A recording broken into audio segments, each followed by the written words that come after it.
Ingeta, Ingeta, Ingeta, Ingeta, Ingeta, Ingeta. La famille, Bokota, Bokota, Bokota, Bokota.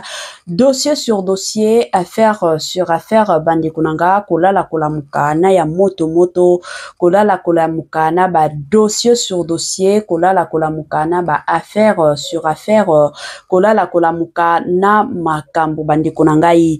Kandenge boumona, mokili, ezopela bande kunanga, Zaire, ezotumbama, Congo, ekomi moto bande kunanga, na ndenge moko ya somo. Kolala kolamukana, dossier, ya papa na biso na kombo ya Constant Mutamba, ministre surtout ya justice bande konanga, situation ezokende grave, situation ezokende mabe, situation ezokende somo pas possible. Grande ma joie de vous retrouver encore cet après-midi, surtout sur notre chaîne Étoile Lune Inès TV. Salut, salut chers Bouchou, salut chers abonnés, salut chers connaissances, salut surtout les amis de Étoile Lune Inès TV. J'espère que vous allez bien. Quant à moi, je suis bien, super bien, par la grâce de Dieu. Chers Bouchou, chers abonnés et chers connaissances, ya lelo toye lisusu bande konanga kandenge na yebisaka bino soki ya koloba ezali tokoya koloba soki ya koloba ezali te moyen ya koya koloba ezate toyaka toujours soki tomoni ke ba dossier ezali ba makambo ezali bande konanga nde toyaka na pete nyonso. Avant ya kokota na mozindo ya makambo na biso ya lelo ya Constant Mutamba, ministre ya justice, makambo ezokende moto kote mosusu na Kisangani bande konanga bavandi pe balobi biso pe de notre côté to vanda te. Il faut to soutenir ministre ya justice. Bande konanga avant na kota na mozindo ya makambo nyonso ekozala malamu na ya nanu ko sensibiliser bande kona biso nyonso ya sika.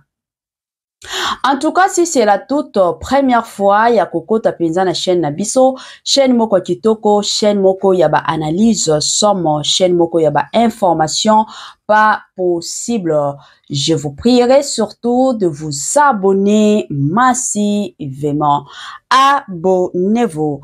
Cliquez aussi sur la cloche de notification pour surtout recevoir les nouveautés de notre chaîne. Aimez la vidéo, la famille, commentez et partagez. Et ko salabiso oyo penza tolobaka na biso chaque jour, chaque minute et pourquoi pas chaque seconde. Tokos makasi. Bambote nanga na yemoko linda bukulu ya balinda. Bambote na madame Gracia Mpoi. Na pesi bambote na mama Lisi mpitu ya balisi. Bambote nanga na mama chérie, mama d'amour, mama Eugénie Zemanga. Na pesi bambote kandenge zalaka na Franesse NM, Franciel NM et pourquoi pas leur tonton international, tonton Amos Kazadi, sans oublier madame Jenna Kazadi na système moko ya kitoko pe na système moko ya malamu penza mingi makasi.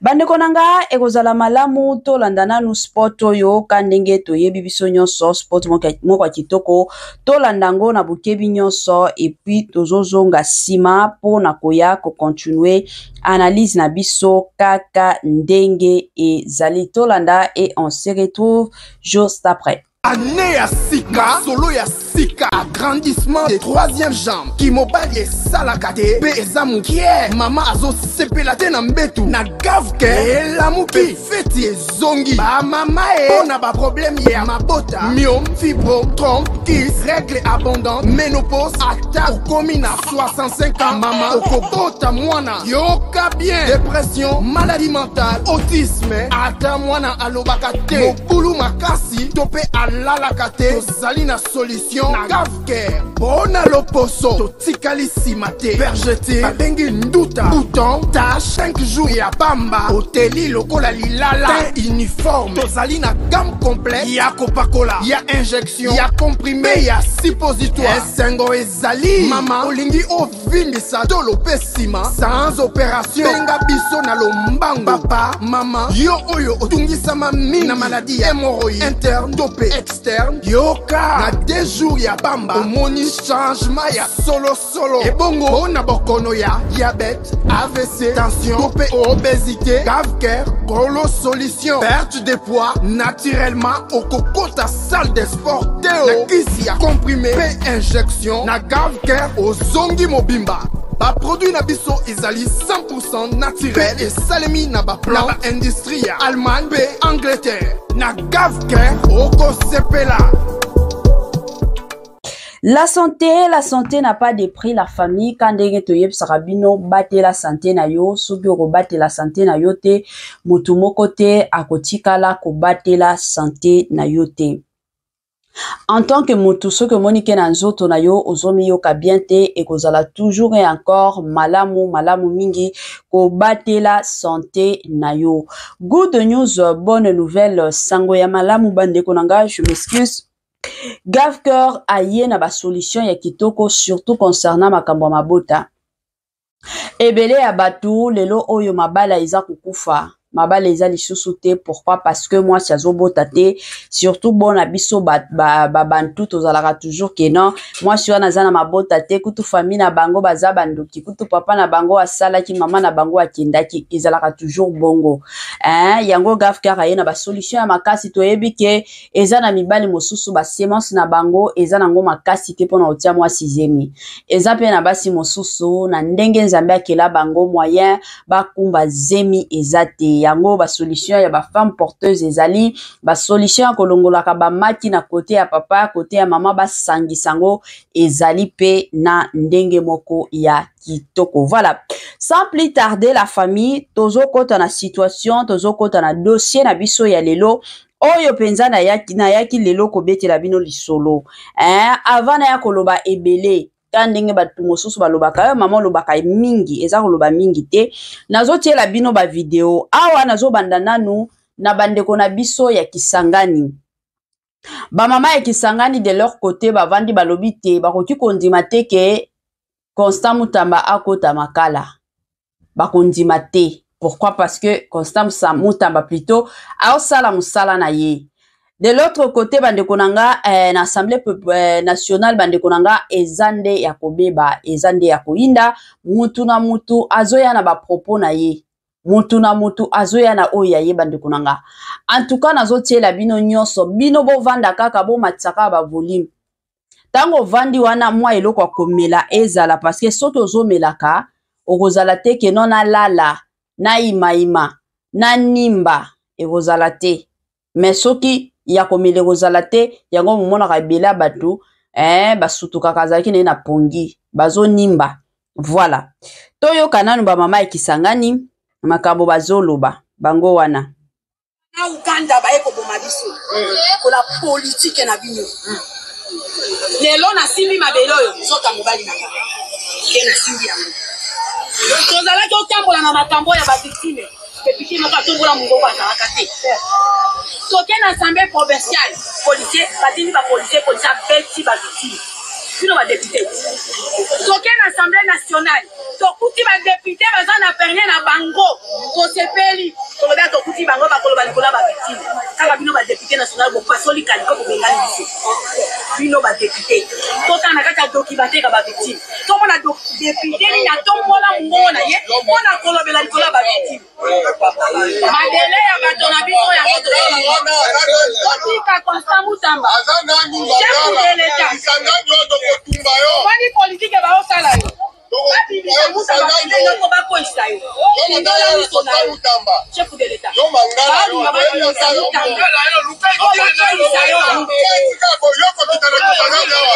isa Congo mabele oyo ya mibali na biso mabele oyo ya bana na biso mona ba mama ko banda ko bota malanga na natika komona ta 2000 ayoka kana sango na simbi 2000 na moko na sina ki kosemba mama bele na ngakuna utamba console ba bébé en console ba opele ino ba député ba député ba na este ba député ogogo ba te ba bonani na lubunga ba député bozali ala kote utamba na kata na lubunga ke kotakia. Ok, soki bomeki kaka na mutamba na victime moto kopela indi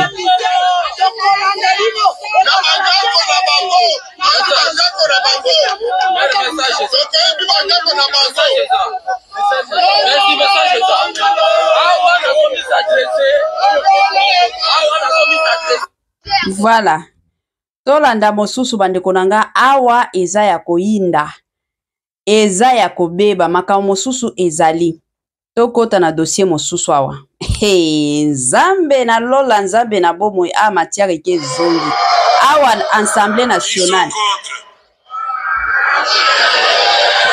qui s'abstiennent. Merci. Au vu du vote, l'Assemblée plénière approuve les conclusions du rapport de l'examen du réquisitoire du procureur général pour la Cour de cassation aux fins d'autorisation d'instruction à charge de M. Moutamba Tourouna, constant ministre de la Justice et garde des Sceaux. Par conséquent, l'Assemblée nationale accorde au procureur général pour la Cour de cassation l'autorisation d'instruction à charge de M. Moutamba Tourouna, constant ministre d'État, ministre de la Justice et garde des Sceaux. Cela étant, nous allons procéder à l'examen. Voilà. Tozo continue bandeko nanga. Makambo awa eza ebele kande boyebi. Eza ebele moko ya kusakana te. Awa eza ndeko na biso Eliezer. De notre chambre. Yango na beteli bango maboko. Pour nettoyer l'image à notre chambre, il faut tous aller les plus objectifs possibles. Je me rappelle que notre président, Vital Kamerhe, à l'Obaka Nabiso, une fois qu'il faut éviter les émotions pour certaines questions. Honorable président, j'ai suivi avec une attention soutenue le rapport de notre commission, que je salue, mais ce que j'attendais, honorable président, Ezaya que Mbongo Ezwamaki et Sikaboye par le ministre d'État, ministre de la Justice et garde des Sceaux. Oui. Honorable président, honorable membre du bureau, estimés collègues,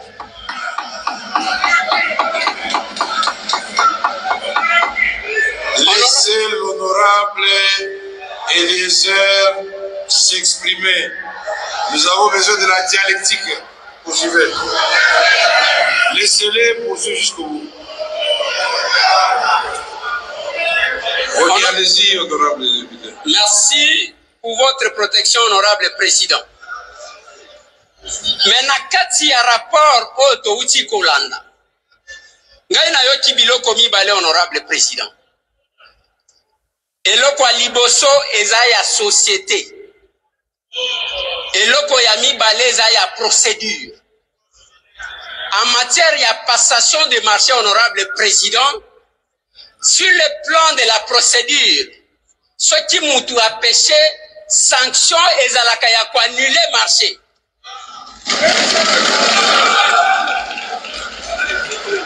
Honorable président, nayebi te bao bakoya kotangisa biso droit lelo ya que na cadre ya passation de marché, si la procédure est biaisée, il faut kokende na mutu na pénal. Nayebi te soki euti wapi. Honorable président. Attendez, honorable Eliezer. Honorable Eliezer. Honorable président. Attendez de ça. Nous n'allons pas ici, il faut faire attention. Nous n'allons pas ici prendre les attributions qui ne sont pas les nôtres. Ici, l'Assemblée nationale On nous a demandé sur base de pièces, comme l'a si bien dit l'honorable Dorothée Madia.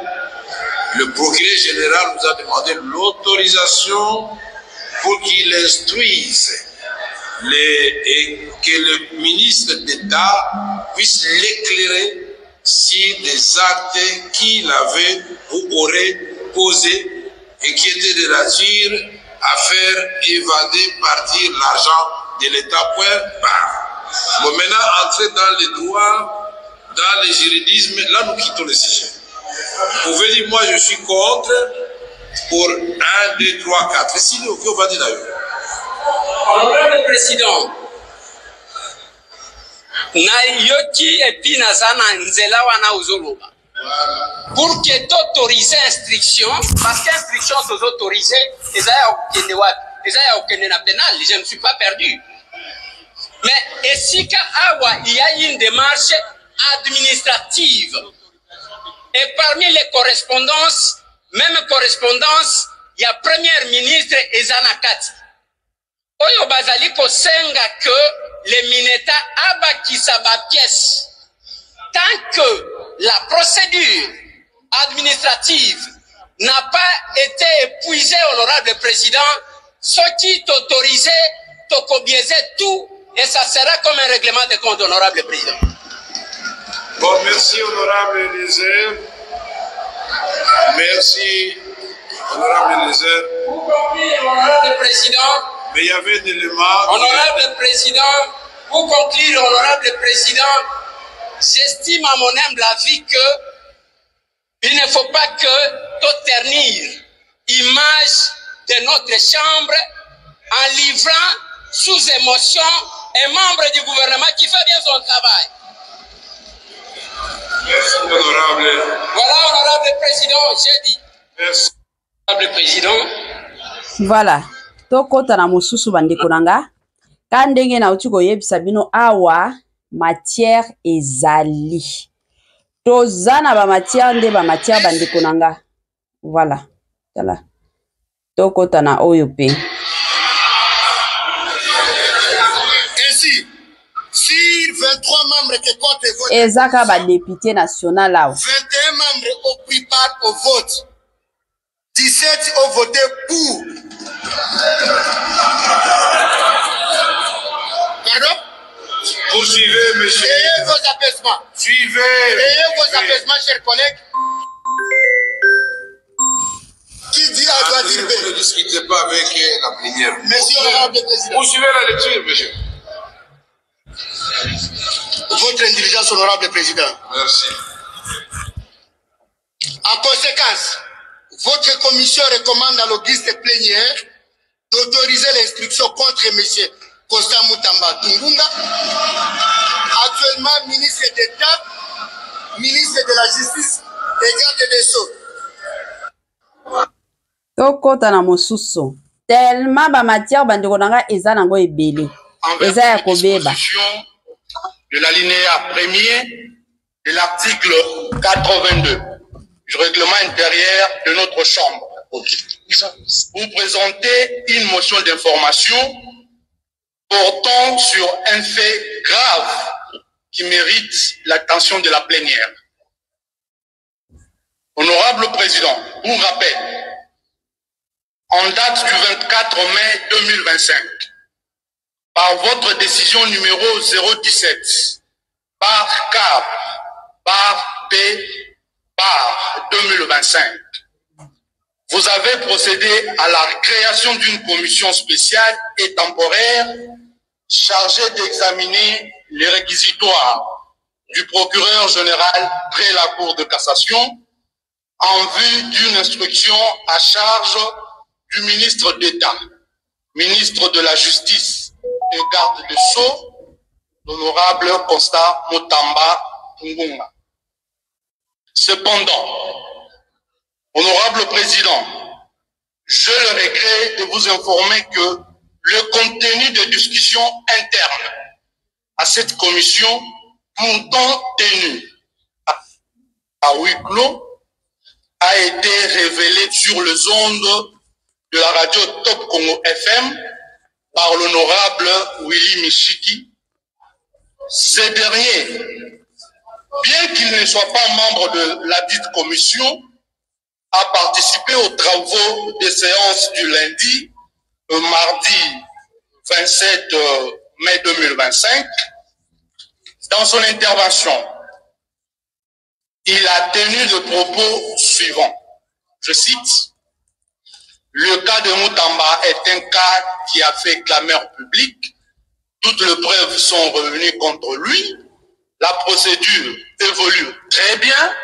Nous avons écouté le procureur général près la Cour de cassation qui nous a donné des révélations accablantes sur les dossiers et nous avons écouté aussi M. Moutamba.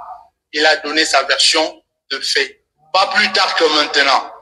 Honorable Président, tout ce que nous sommes en train de faire là-bas au sein de la commission se retrouve déjà sur les réseaux sociaux. Honorable Président, l'article 43 de notre règlement intérieur dispose clairement dans son alinéa 3 que les commissions font rapport des conclusions de leur délibération à la plénière, qui est souverain.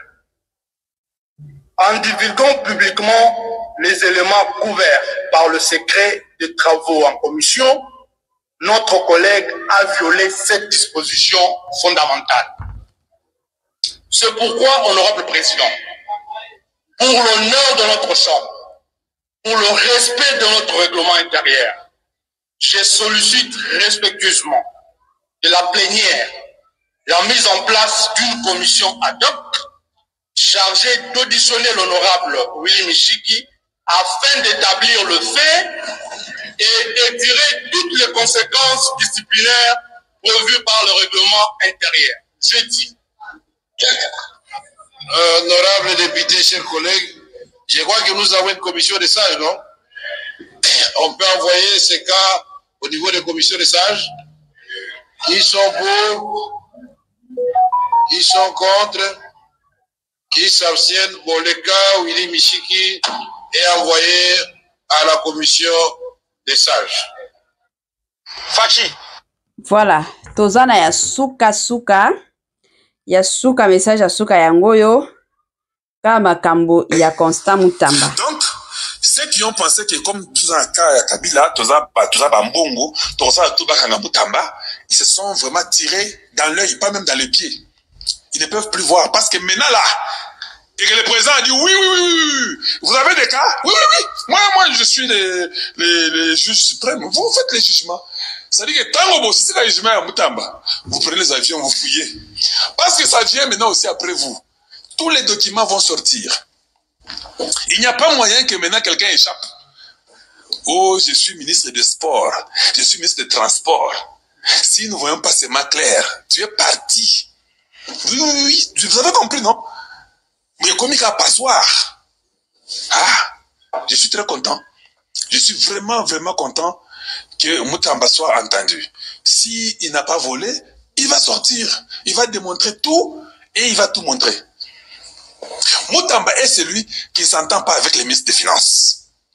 Moutamba ne s'entend pas avec la première ministre Toulouka. Je vous informe déjà. Donc, il ne s'entend pas avec le ministre des Finances. Il ne s'entend pas avec le ministre des Budgets. Il ne s'entend pas avec la première ministre. Voilà. De retour la famille. Nabandi ebela batuto tikoyoka to landi. Oyo, il fallait qu'il toyoka, toyoka ndeko na biso, Eliezer, nabandi ebele abatu bolandaka déjà député Eliezer, Ntambwe, na chaîne naye, ayaka toujours na ba information, touti kolanda awa ba mama na biso ya Kisangani, touti kolanda ba ndeko na biso mosusu ka ndenge botu kolanda ndeko mosusu oyo touti koloba, tolanda ki pe ba député oyo bazalaki présent na Assemblée nationale. Toyaki kolanda pe président ya Assemblée nationale na kombo ya Vital Kamerhe, bandeko nanga, je suis sûr et certaine que na minute oyo mutu na mutu azana oyaye. Ka ndenge ba yebisaka biso ke no, na gouvernement na biso batu nyonso ba ibaka. Ndenge ba travaillaka bango nyonso mutu na mutu.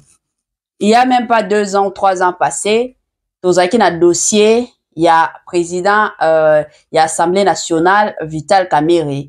eza na ba monta moko oyo ebungaki ba nungu ebimaki ki a détourna mbongo wana landela ti akota prison mais après un moment donné ayaki kobima lelo oyo toyaki kovanda ka boye toyaki kosutuka teno akomi président ya Assemblée nationale toyaki koyoka pe ezalaki na mwa ba nungu moko ebimaki c'était l'année passée si je ne m'abuse pas concernant Jean-Pierre Mbemba bambongo o a détournaki il fallait bambongo babongisa soki banzela soki banini o il fallait ki abongisa même mbongo wana etikala komona na te lelo oyo toye kovanda ka boye toye komona toye koyoka toye ko ka ndenge tozobunda na situation oyo ya ministre ya justice bandeko na nga na kombo ya Constant Mutamba lelo oyo situation ekomi moto mais tozala mosusu batu tozala batu tozala penza batu tozonga sima na makambo oyo ba vérité eza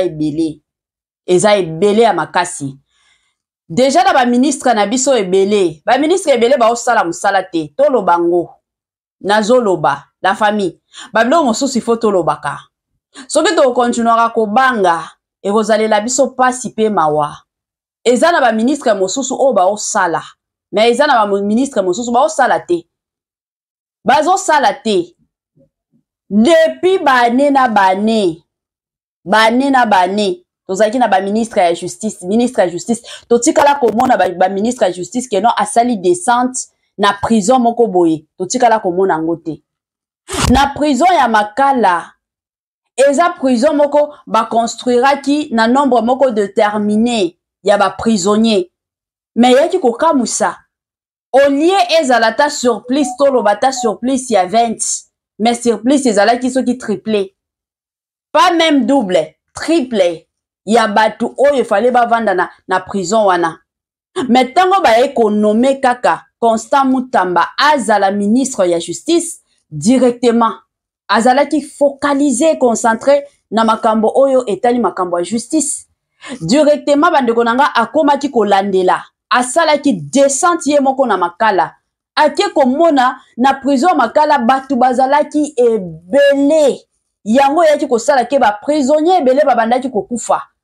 mutu ake prison après un moment donné azokoka na ye te ata moya ko respirer ezalaki te bomoni kaba surtout ki mutu akufi ezalaki bongo mais de son côté eko vanda lobi ezana batu mosusu ba prisonnier mosusu o bazana bakaya mike o bakoti na bango kobima par manque de moyens basamba ezalaki te ba eko se retrouver na prison ya Makala abimisa ba mosusu ba déplacer ba kuluna mosusu pour na ville ya Kinshasa ezala bien na ba province mosusu d'ailleurs babando zela Constant Mutamba asala descente pour na okendo tala pe makambo ya ba prison mosusu parce que y a de ces prisonniers oyo bandeko nanga baza ba innocent mais bakota prison mais soki peut-être Constant Mutamba sala ki descente kuna lelo otolo baba histoire mosusu batu mosusu balingai babima na ba prison to ya kolala kolamuka ka boye ekomi makambo ya détournement ya mbongo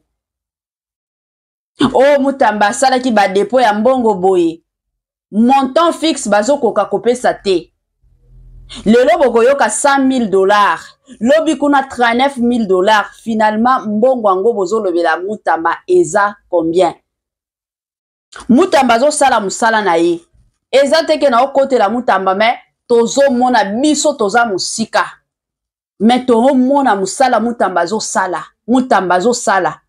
mutu soki aso sala musala quand même toya kotombola ye totika mutu asala musala na ye na Congo na biso balingaka te mutu oyo azosala musala na ye bien déjà quand ndenge bouti koyoka awa ke Mutamba azalaki na ba problème na ministre ya finance aza na ba problème na premier ministre mais soki bokoti na ba problème wana eza ba problème nini bango trois bayebi vérité yango balingi babimisa Mutamba na poisa yango bomoni balingi mabe ekomela Mutamba mais peuple congolais s'il vous plaît na dossier o na sengi penza bandeko na biso o ba soutenaka Mutamba bo soutenir ye muto osala musala na ye ya malamu pe ya makasi musala penza oyo esengeli musala azosala azolandela se kolandela s'il vous plaît chers compatriotes, main dans la main pour soutenir ministre ya justice Constant Mutamba et kozala toujours malamu et encore malamu mingi. Bandeko nanga mo analyse nanga ya muke on alingaki na sala kande na yebisaka bino na sala ka analyse selon ngai. Na ndenge na comprendre makambo parce que makambo ya Mutamba nga na compréhension nanga na comprendre que eza ba tricage. Ba yebike Mutamba alingi abimisa ki moyibi ya batu ya ba ministre mosusu ba gouverneur mosusu na ba député mosusu alingi abimisa ngo na poisa yango siko ba monike ndenge azokende akoya ko bimisa kabiso na poisa yango siko bango balingi babimisa ye deja na poisa mais ko simba nango te kande to loba lelo o na kin eza ya kobeba eza na ba marche o esalemi na ba commune mosusu o batu batambole balobi bazo soutenir Mutamba 100%, surtout ba jeune bazo soutenir Mutamba na ba papa na biso mosusu o ba yebi justice bazo soutenir Mutamba 100%. To senga pe na ba chrétien de partout bo la nakanga ka ndenge boyebi biso toza bana nzambe oyo ezalaka makasi na mokili et pas ya nzambe ezalaka nango facile. Alors ba chrétien nyonso to tika situation oyo ya Constant Mutamba na maboko ya nzambe nzambe alola a défendre soki eza ya solo ayibaki mbongo makambo nyonso ebima na poisa mais soki eza keno ayibaki na ye mbongo te en tout cas nzambe alola oyo ya défendaka ba oyo ye a défendre Constant Mutamba et kozala toujours malamu et encore malamu mingi. Voilà. Souka na biso yango oyo bandeko nanga kane boyebi chaîne na biso ezalaka chaîne moko commercial, ozana besoin ya promotion et les kana chaîne na biso ozana musalo salaka, ozana business o salaka, oza besoin na clientèle en tout cas ko hésiter te ko benga biso na ba numéro eza sima to ko salake makamna yo e ko tambola kitoko. Voilà. Souka na biso yango oyo la famille. Permettez-moi surtout de vous dire bye, bye, bye et à la prochaine. Ciao.